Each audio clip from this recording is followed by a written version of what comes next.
আমার বিয়ে রাত 1টায় লগ্ন, খুব টেনশন আছে। বলি কি হয় হয় মেয়ে মরবে না আমি মরবো। সকালটা আমি না খেয়ে আছি, সবকিছু আমি না খেয়ে থাকতে পারি, কিন্তু এই মদ আমি না খেয়ে থাকতে পারি না। তাই পয়সা খুব শর্ট, একটা বাংলার বোতল কিনে নিয়ে চলে এসেছি। তবে কোনো কাস্টমার চার পাচ্ছি না যে মদের চাপাটা খুলবো। তবে রাতে 12টা কাঁদবে মেয়েটা।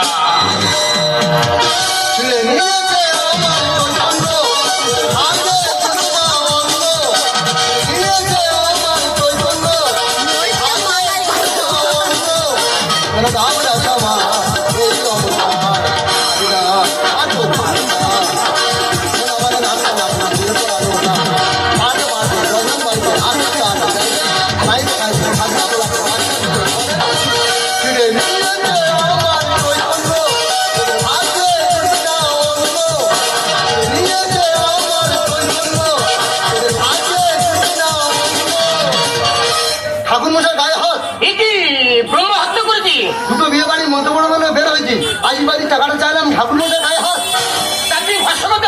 তেমনি দিয়েছে আকেল করে। সেখানে লবণ তরকারি ফেলে দেয়, সহ্য পুজো করতে চলে আমরা তোমার মন্ত্র করতে যাবো। কনের পিসির বাচ্চা দিল। কনের পিসির বাচ্চা হয়েছে? হ্যাঁ। এ কি মেয়ে ছেলে, তুই তো জানিস পজিশন হয়ে এসেছিস, তা তুই কেন বিয়ে বাড়ি খেতে যাচ্ছিস? তাও 9 মাসে করেছে, আল্ট্রাসোনোগ্রাফি হয়েছে, আবার লুবি নিয়েছিল কোথায়?